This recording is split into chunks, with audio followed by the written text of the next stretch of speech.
The TMJ-TMD conundrum is real and has been puzzling the dental and medical professions for decades. This is the TMJ-TMD Demystified podcast with Dr. Tony Urbanek, where we'll connect the dots between TMD symptoms and the actual cause. We'll tackle common TMD misconceptions and educate you, the practitioner, about a simple, tested, and proven TMD solution that has already provided relief to thousands of patients, while helping practitioners build an additional source of income free from insurance control. Welcome to this episode of the TMJ-TMD Demystified podcast.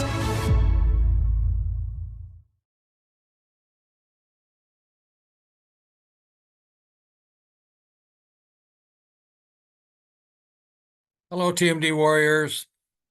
Good day to you. Thank you for checking in for the next episode of TMD Demystified. I am Tony Urbanek. Today's episode is entitled, Why I Research and Treat About TMD. Why I research, treat, and teach about TMD. It's quite a story, how I got here, why I stay here, why it's important. I thought it, for the general nature of the people who view these episodes, both doctors and patients, it's valuable if I go through the litany of my experience a little bit without spending too much time on it, to try to create a level of credibility, maybe, certainly not braggadocious, but just a little credibility that I might know something about this problem. Actually, looking back into my career, it kind of hurts to know that I've been at it on the topic of TMD, temporomandibular joint disorder, for 50 years. I got to laugh at it. What else can I do but laugh? That's a long time, and it's a long time to live. It's a long time to have a tremendous amount of focus on one particular area. Now, as a maxillofacial surgeon, as an oral maxillofacial surgeon, my career goes back that far, and the beginning of my interest and knowledge and training of TMD, temporomandibular joint disorder, treating the temporomandibular joint, goes back all the way to the beginning. So I went to dental school at Indiana, finished dental school in 3 years rather than 4. In my 4th year, I spent and obtained a master's degree in cell biology and anatomy because I thought that it might improve my chances as an oral maxillofacial surgeon and expedite my invitation to an oral maxillofacial surgery program. I also spent that year, as I trained in cell biology and anatomy, specifically, because they wouldn't let me leave dental school, I spent a year teaching the nursing school in Indianapolis, anatomy physiology. I was thought well enough that I was competent and offered an opportunity to teach nurses anatomy physiology. In any case, I finished up Indiana and did obtain an invitation to a very unique program at Vanderbilt University School of Medicine, where a program was combined to include the medical degree, internship and residency in oral maxillofacial surgery, and included work on a PhD in cell biology and anatomy, along with a fellowship to the National Institute of Health and National Institute of Dental and Craniofacial Research on the topic of facial growth and development, and actually proved that you could create animal models with facial defects for further investigations. Why would you want to create animal models with facial defects with growth development problems? So to study them for future issues. And I did that using intrauterine fetal surgery and the laser, actually using the very first laser available in Tennessee in 1978. So that is how I got to be an oral and maxillofacial surgeon. I thought I was going to be an academician. I was planning on being a professor, and Vanderbilt was stamping out chairman of the department in different universities throughout the country during that period, the early periods of the 70s and early 80s. Multiple of my colleagues were invited to become chairman of departments in oral and maxillofacial surgery programs and different programs throughout the country. But at the end, for my own purposes and experience that I won't go into right now, I decided that for my personality and my interest, it was better for me to come out into private practice. And I have been practicing the specialty of oral and maxillofacial reconstructive facial surgery in Nashville, Tennessee, and surrounding areas for the past 50 years. I began my practice in 1981 after finishing that complete program at Vanderbilt between the years of 1973 and 1980. And during the ensuing years between 1981, when I started my private practice, I performed over 2,000 temporomandibular joint surgical cases between 1981 and 2014.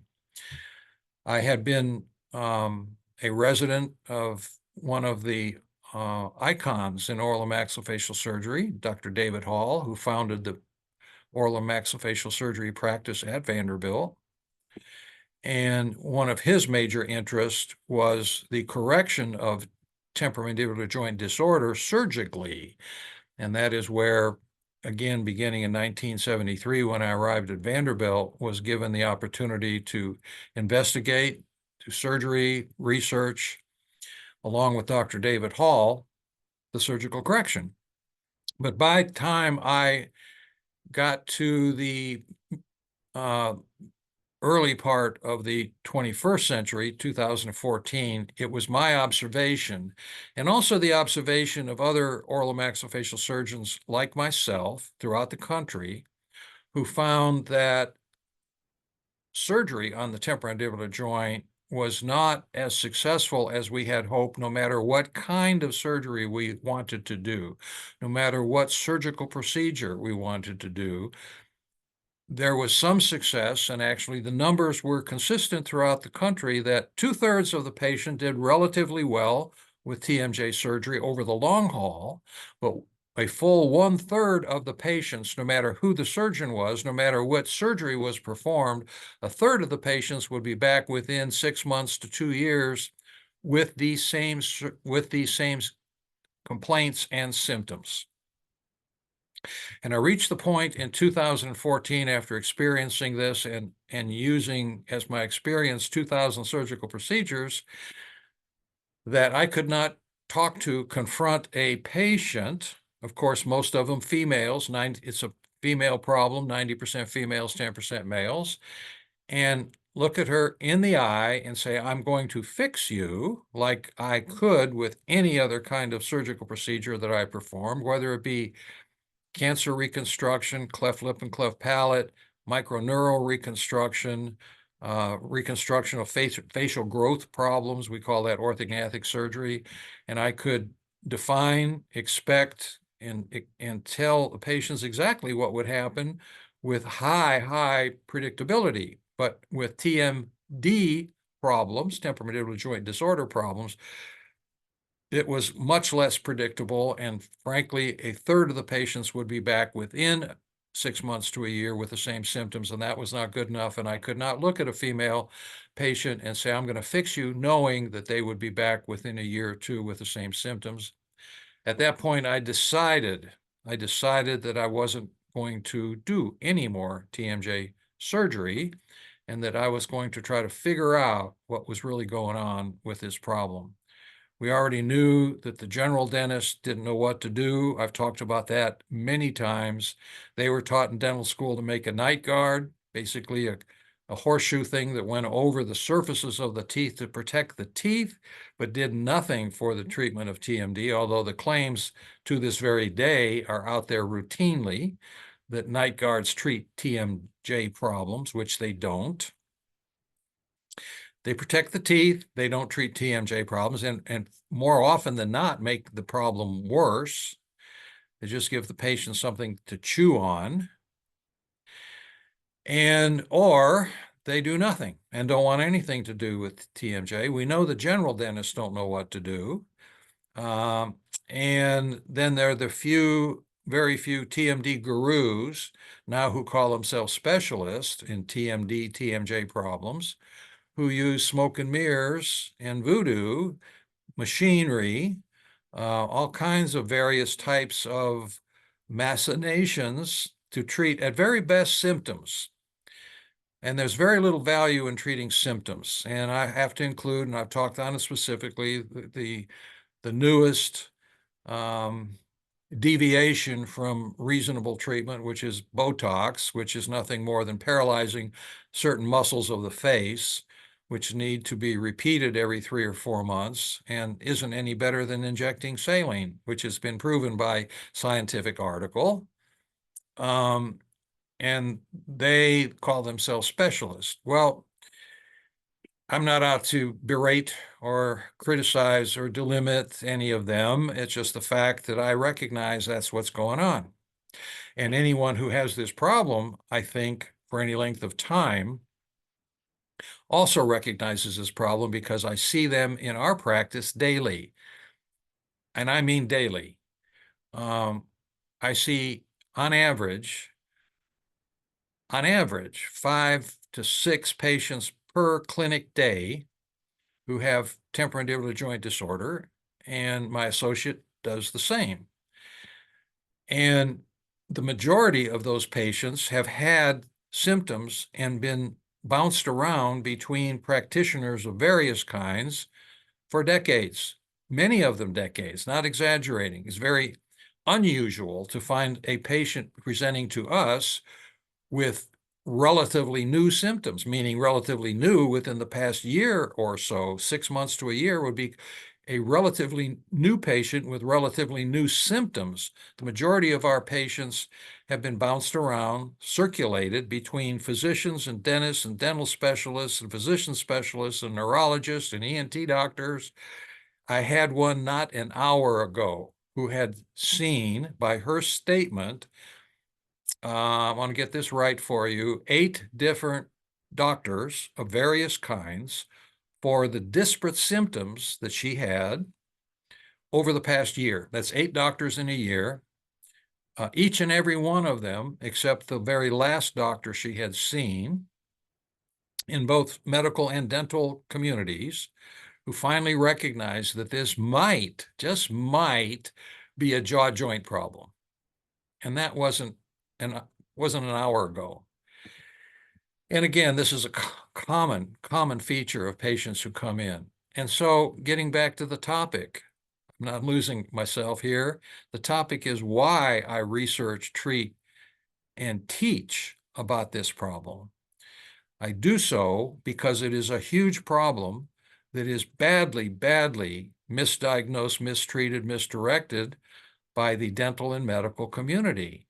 Badly, consistently, to this very day, millions of patients, primarily women, 90% females, 10% males, who have these disparate symptoms, and some of them are desperate to relieve help because these are very physically debilitating symptoms of the primary painful symptoms of headache, earache, jaw pain, neck pain, upper back and shoulder pain.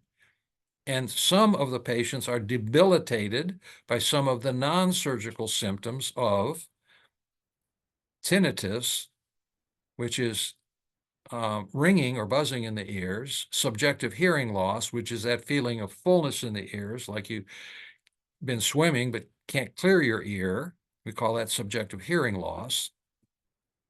And vertigo. And those 3 symptoms I've talked about specifically. many times, known well by the ear, nose, and throat doctors, otolaryngologists, who properly call it Meniere's disease, identified by Dr. Meniere, a Frenchman, a couple century and a half ago. But they recognize the symptoms, name the disease, and don't have any solution for it. But we know that the non-painful symptoms of Meniere's disease respond to decreasing inflammation within the temporomandibular joint, and it's inflammation within the temporomandibular joint that creates all of the symptoms, the painful and non-painful symptoms. So patients are significantly often debilitated by one or more of the symptoms of ringing in the ears, subjective hearing loss, and dizziness/vertigo. These are very debilitating diseases depending on patient and circumstance, and we just see a ton of them. And I know that there are patients who watch this podcast routinely who have reported, thank you very much for bringing these issues to the attention that there is a solution for this.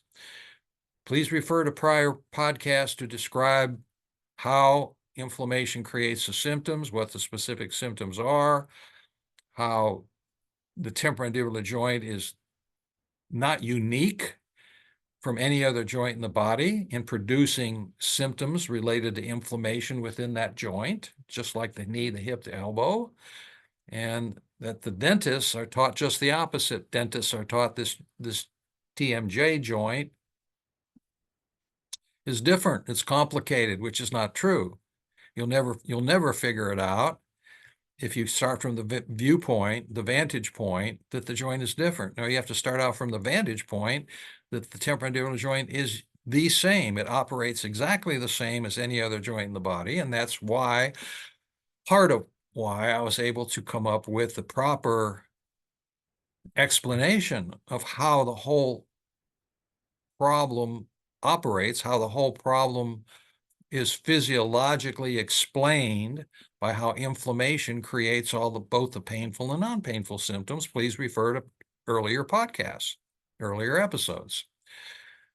But the why I research, I started out because I was placed in an organization where Dr. David Hall, that was his primary area of research, the correction of temporomandibular joint disease using surgery. And I did that for 33, 34 years until I decided it was not effective, at which point I felt that I had enough broad background, which is why I explained my prior experience and training in both dental and medical school, NIH, research fellow, facial growth and development, that I had enough broad experience where I could take a look at it without all the bias that the dentists bring into it, the bias that the surgeons bring into it, and take a fresh look at it and really find out, with the help of my patients, because they're the ones who directed me to where to look, by saying a simple phrase a dozen times by a dozen women. If I put my finger, my tongue, a pencil eraser between my front teeth, it feels better, which eventually led the research in the direction of designing a device and protocol that does nothing more than sit between the front teeth, separating the posterior teeth, allowing the inflammation in the temporomandibular joint to decrease to the point where these symptoms go away. That is a brief discussion of exactly how it all came to be. And then why I want to teach about it is really simple to talk about. This is a huge, huge problem. 45% of females in the United States of America, and probably likely throughout the developed rest of the world. I have no data on the undeveloped portions of the world, of the planet. But on the developed portions of the planet, first world, not third world, I can reasonably say that 45% of females have temporomandibular joint symptoms of one kind or another, and a large portion of that group these symptoms are ruining their life. And so to disseminate this information, you have to teach it. And in this case, it's up against a lot of pushback. It's up against a lot of pushback from organized dentistry who feel that they know best, who continue to teach that this joint is different and that it's complicated, and that it is so complicated you have to have a specialist treat it, which is not true. Actually, it's very easy to treat when you understand the pathophysiology, you understand what's going on within the body to create these symptoms directly from inflammation. It's very easy to understand and therefore very easy to treat. But that goes against the grain of some of the establishment, I don't claim all, but some of the establishment who wants to make it, needs to make it complicated. And then when you include those portions of the medical establishment, medical doctors, of which I am one, who similarly need to make it complicated to either protect themselves, like the ENT surgeons who don't have a solution for Meniere's disease, but more or less refuse to acknowledge that if you make the symptoms of those three symptoms diminish, that it's a temporomandibular joint problem rather than a medical problem. And of course, the large cadre of physicians who like to prescribe pills for the symptoms of pain and the symptoms of headache and the symptoms of earache and the symptoms of shoulder pain of various kinds. There's all kinds of categories that they can prescribe, many of them jumping between categories just to see whether or not it would work or not, rather than having any specific idea of what direction to go. It's basically prescribe something and see if it sticks. Throw at the wall to see if it sticks or not. That's not good medicine. That is, and most doctors in our environment would agree that's not good medicine. And it's not good dentistry to say that the joint is complicated when it's not. And it's not good dentistry to prescribe a night guard when they know that night guards protect teeth but don't affect the temporomandibular joint at all, but yet they do it because that's what they were taught in dental school.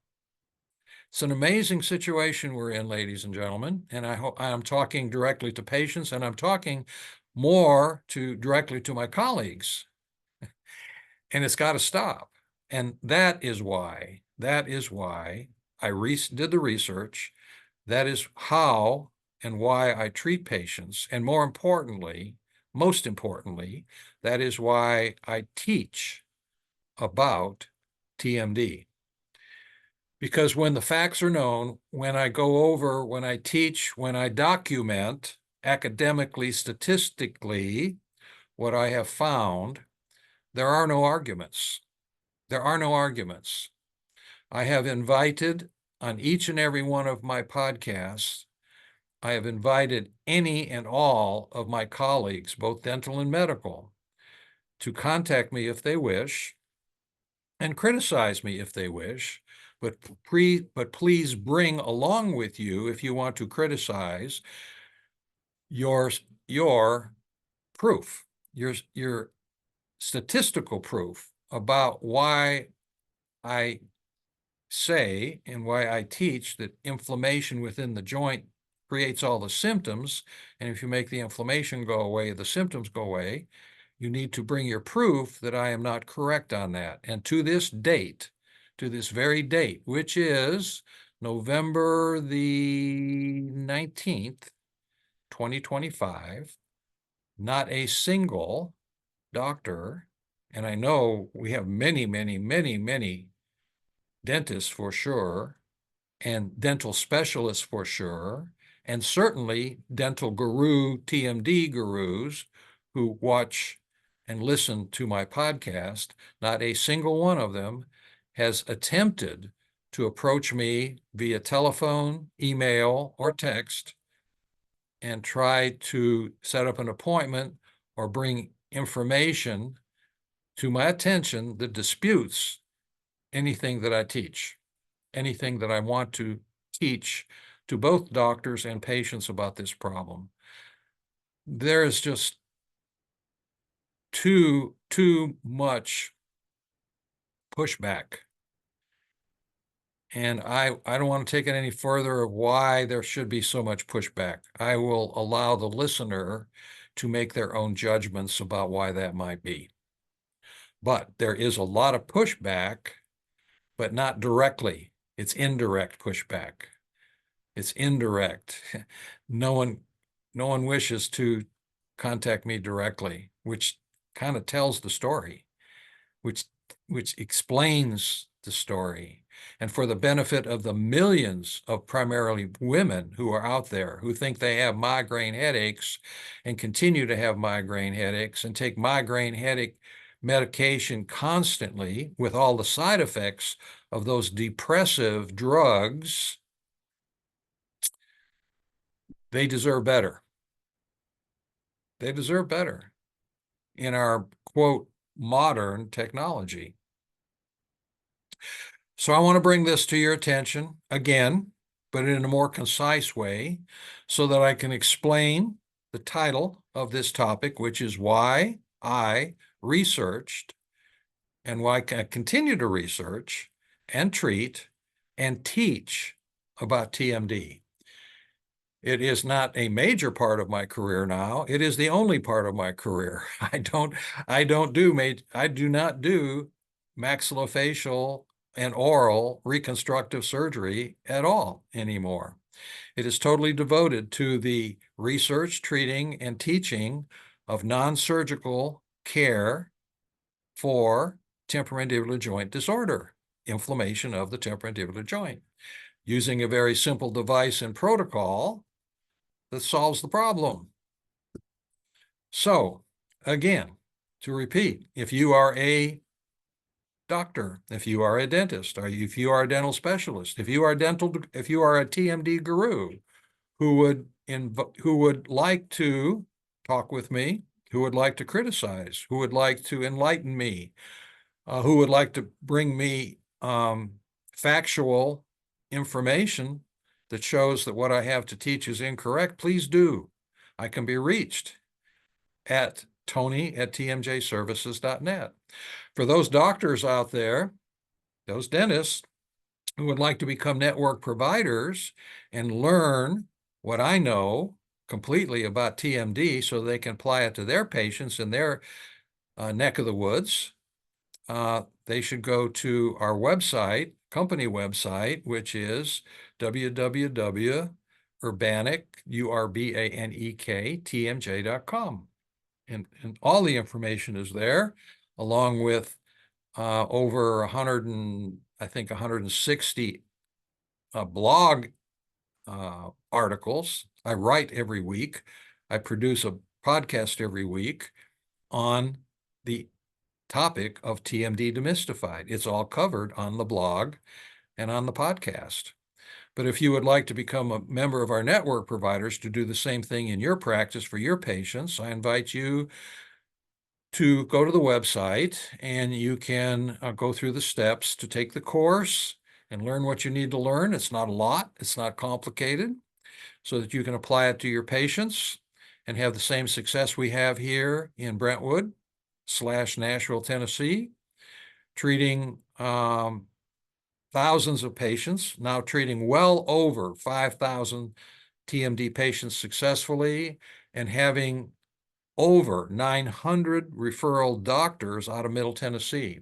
We are that well-known, popular, accepted by my colleagues here in Middle Tennessee to have over 900 of my dental and medical colleagues in Middle Tennessee see me, to send to me and my associate in my single practice here in Nashville, over 900 referral sources.